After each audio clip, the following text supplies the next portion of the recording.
The SEC has just gotten way, way, way out of control. I've been covering all the stuff they've been doing with Library and how they destroyed the company because they're bankrupt now. They're pretty much gone. I mean, they're still kind of there. They're still kind of tweeting, but as a company, they're just no more. Even when you have things where it's like less than $20, it's made for immediate payments, with fully KYC, and they even signed a sworn affidavit that this was not an investment contract, and it's still an unregistered security, according to the SEC. This is a big problem. And everyone was saying, oh, no, be reasonable. They're just going after these fraudsters. They're not going after the proper ones like Coinbase. Well, guess what? They're going after Coinbase. So this is Joël Valenzuela. Check him out. I've mentioned him before. He's the guy who has been living solely off of cryptocurrency since 2015. So he makes a lot of good tweet threads about various things. And this is basically what this is about is the SEC driving the crypto industry out of the US. And it's similar to what the ATF is doing. This is a motif in the Biden administration, that they're just going to make up laws out of whole cloth and just ram people against them. We've covered so many things the ATF has been doing with guns, making things illegal that Congress never made illegal. They're just making up the laws. Why? Because they want to get rid of guns. Well, the SEC wants to get rid of cryptocurrency. And Valenzuela tweets, this is definitely bad, but it has some silver linings as well. Let's go over 5 reasons it's good, 5 reasons it's bad. We're going to start with the bad reasons so that hopefully we can end on a bit of good news, but let's see what he says. Bad number 1, cuts off one of the largest economies. The US is a huge global economy with hundreds of millions of people. Cutting them off from one of the greatest tech and financial innovations hurts them and hurts the industry as a whole.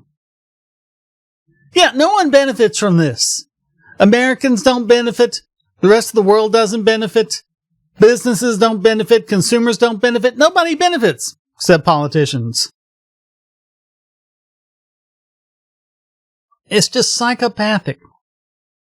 They don't care how many people they hurt. They really don't. And I just wonder how much longer their excuses are going to work. Because now the latest is CSAM for everything. Drug people have got to stop the drug dealers from spending money. Well, that stopped working. Well, then it was terrorists, and we got to get the terrorists to stop everything. And now it's CSAM. Yeah, but basically what they're saying is that you and I are suspected terrorists and child abusers. Not just you and me. Go out, look out your window, look at people walking down the street. That person who just walked down the street, they're a suspected criminal, according to the US government. And that's why they need to spy on everything that we're doing. We're all suspected criminals. That's how it is. We go to the airport and we're a suspected terrorist. We, buy something online with cryptocurrency and we're a suspected criminal. We want to encrypt our texts with people and use apps like Signal. Oh, that must mean we're horrible child abusers. It's just bad. And number 2, it crushes innovation. Lots of innovative projects are US-based and can get crushed by enforcement. Library was one of the best decentralized content protocols out there, but the SEC lawsuit absolutely destroyed them. Next to Dash, I don't know if you could want something more decentralized than Library. Of course, they're saying the Dash is now too. After years of Dash just trying to talk with them and saying, look, can we just get, just something, tell us. Just like Library, begging them, just let us know how we can operate legally. And now, Dash was in the document the SEC released where they even got the name of it wrong. So Dash, the software is written by Dash Core Group. and they are owned by the network. They're completely decentralized. It's a DAO. It's a corporation. It's got, the corporate structure there, but they're not owned by the people there. They're owned by the network. Because, the CEO and people like that, they're not the owners. They're just the executives. So, now they're saying that this group is in control of the whole cryptocurrency, and they even went so far as to call it Dash Control Group instead of Dash Core Group. They're just lying through their eye teeth. That's what they're doing. I mean, you have things that are completely decentralized, completely non-profit, and doesn't matter to them. Doesn't matter to them. Number 3, it helps a central bank digital currency. Pushing out decentralized crypto makes it easier to implement a central bank digital currency and gain a chilling amount of control over the population. So like you go into Walmart with a $20 bill and you buy something, government doesn't know anything about it. But with a CBDC, using all of that, government, through the central bank, can see every little purchase you make. They can see where you go for coffee. They can trace your movements because they can tell where you purchased it. You went to the Starbucks at the corner of this and that and at this time, and then you were over here. Yeah, they'd be able to track and trace you anywhere.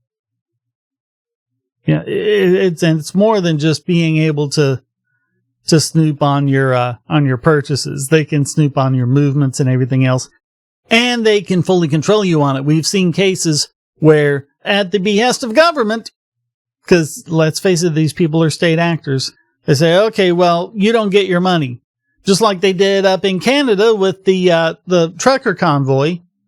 They said, okay, we're just cutting off all your finances. Boom, we're cutting you off.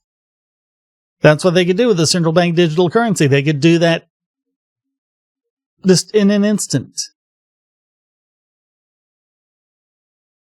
This is even worse in the US, the home of the global reserve currency, and the US does not like it when countries want to do things in other currencies. A lot of people don't know this. The real reason for going after Saddam Hussein is that he wanted to start selling oil in euros instead of dollars. Gotta keep that petrodollar going. It's real, people. It's not a conspiracy theory. Bad number 4, it incentivizes safe compliance. This is the chilling effect. If you don't know what's legal, if you don't know where the line is, you're afraid of stepping over the line, but the line's not visible. They haven't actually put the line on the floor. If they put the line on the floor, you go, okay, I can walk up to this line and I cannot cross it. But if you don't know where the line is, you're going to play it safe and you're going to stay way over there and not try to get near it. So, to stay out of the SEC's crosshairs, companies will be afraid to innovate by adopting crypto, NFTs, and other cutting-edge innovations. The crypto that does end up coming out of the US won't be exciting or revolutionary. And bad number 5, other countries may follow suit. We've seen this with crap like the DMCA. The US passes it and then puts pressure on Europe to pass it and other things. And we've already seen a lot of this with crypto. Europe and India and all these other countries have been, putting the screws on what you can do legally with cryptos. The U.S. setting a bad example of regulatory overreach with crypto could cause its allies to take notes, spreading the crackdown far beyond U.S. borders. Domino effect of major companies restricting crypto.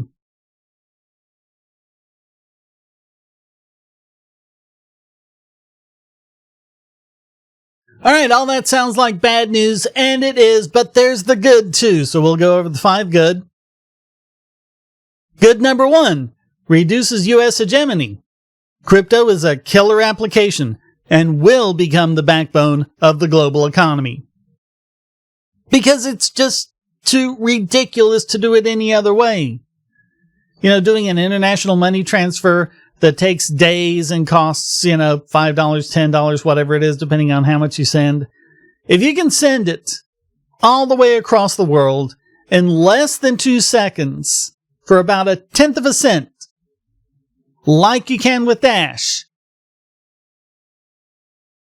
You know, that's a pretty easy choice there, if you ask me. With the dollar, the US already has way too much power, like I just illustrated.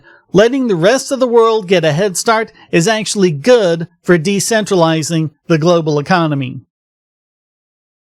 And so even without, Europe and India, what's Africa gonna do? What's South America gonna do?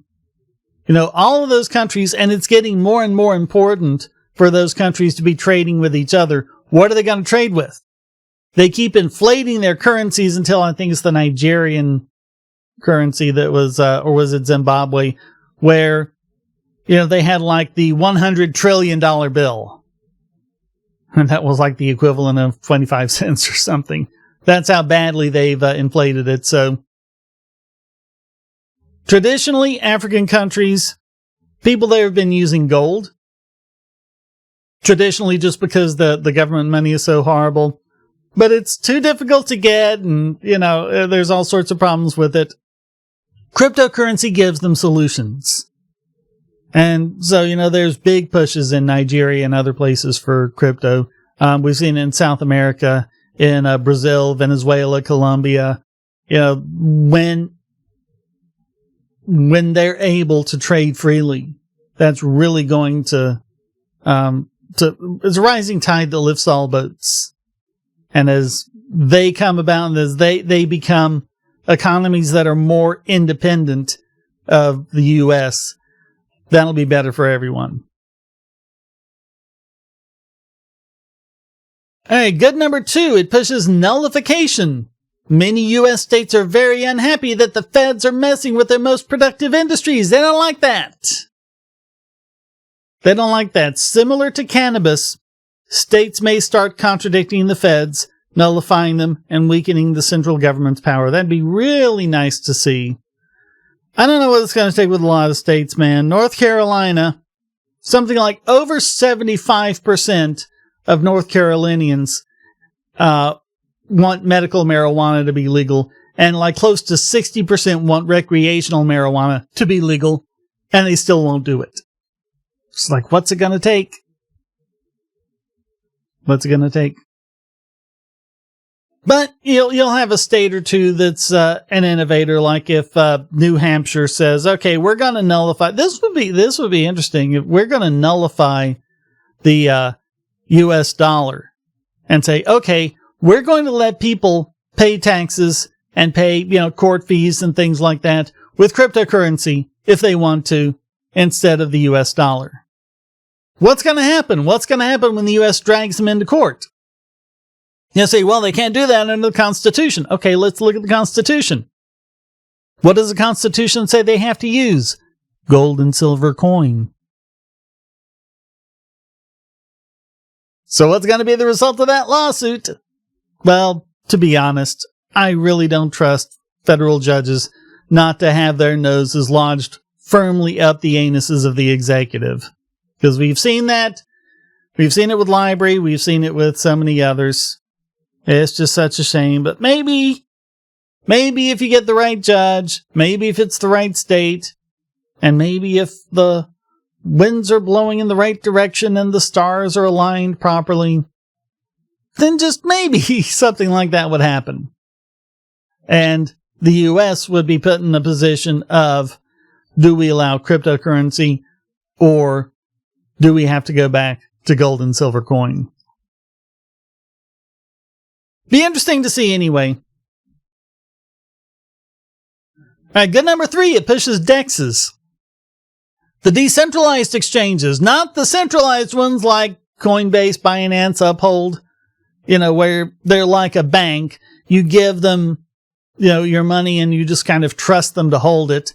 If the government decides to unbank you and they go to Coinbase and say, hey, freeze all that guy's, Bitcoin, don't let him have it. And if Coinbase caves, there's nothing you can do because they control it, not you. In a DEX, a decentralized exchange, you would still be in control. The DEX world, especially cross-chain like Thorchain and Maya, needs a big push to both self-decentralize and take market share from the SEX world, the centralized exchange. Yeah, that's not a great acronym, is it? But anyway, this is as good a push in that direction as any.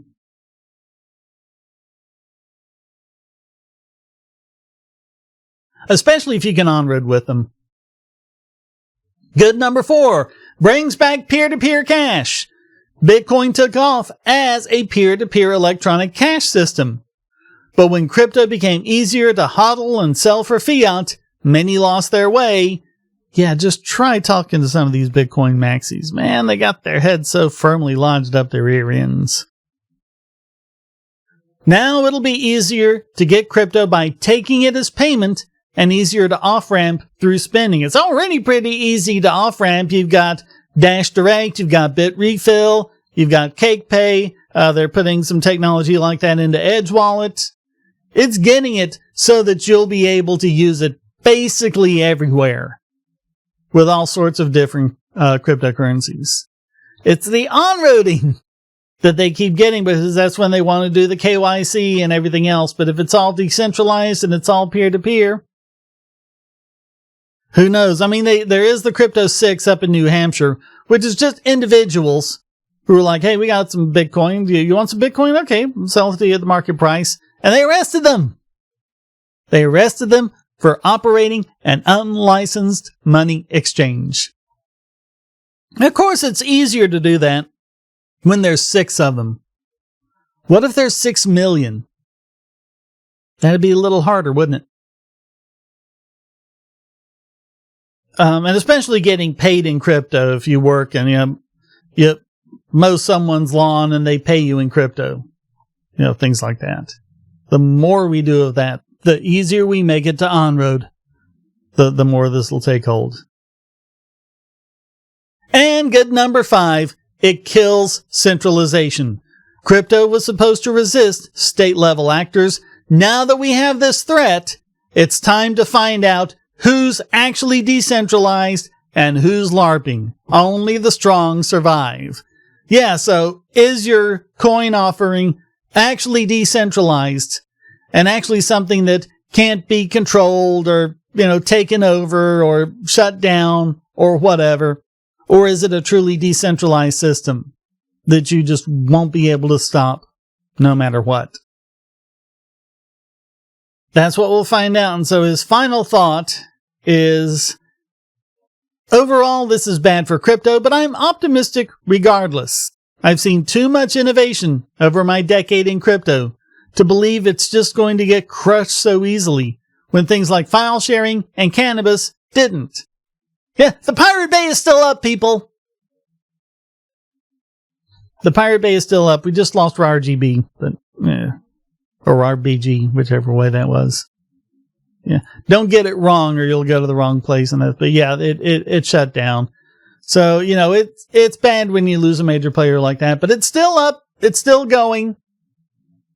You've got the clones of all these things. You've got pirate proxies, and you've got just everyone just wants to pop up and do their own thing with it, and that's why it can't be stopped. That's why it can't be stopped. And the cannabis thing, it's just too many people are looking at it and going, God, why is that illegal? Why is that against the law? Why are you doing that? That's just dumb. Please stop doing that. So he says, stay strong, crypto people. And as always, that's what it's all about. We've got a government that is increasingly insane and out of control and just absolutely psychotic. And we don't seem to have that many people in Congress or in the judiciary who are ready to stand up and take a stand against them. Looks like some of the states might be, but the more we can arrange our lives so that it's impossible for government to intrude on it, the better our outcomes will be. So thank you so very much for watching. Comments for the comment god, shares for the share throne. Please hit like, subscribe, and the bell. And as always, go to donate.bogosity.tv to keep me doing what I do. I'll take crypto. There's all sorts of crypto there that you can use to send to me. I do use crypto for everyday payments. My favorite app for that is Dash Direct. But again, there's lots of others if you want to send me Monero and stay private or whatever. I'll take it. I'll take it. Anything that makes us less vulnerable to, these psychotic thugs that are just in this place called government that's pretending to have the legitimacy to just stick their noses into every inch of our lives. The more we have the tools to resist that, the better. And of course, you can also go to Patreon and Subscribestar and become a regular subscriber. Get these videos early and ad-free. Thank you so very much for watching. Until next time, stay strong and be free.